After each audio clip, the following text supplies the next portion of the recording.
framförallt den här känslan att veta vad som komma skall. Han var ju mycket i USA för att hitta inspiration och idéer. Mm. Och just det här med barnpassning, medlemsrådgivare, gå från Ja. klippkort till årskort eller autogiro.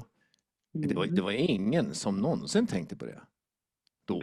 Nej, alltså han är ju sådan visionär och entreprenör i den här branschen. Alltså, han har ju skapat så mycket möjligheter. Och på något sätt sett trender. Alltså, han skulle kunna vara en liten trendspanare också.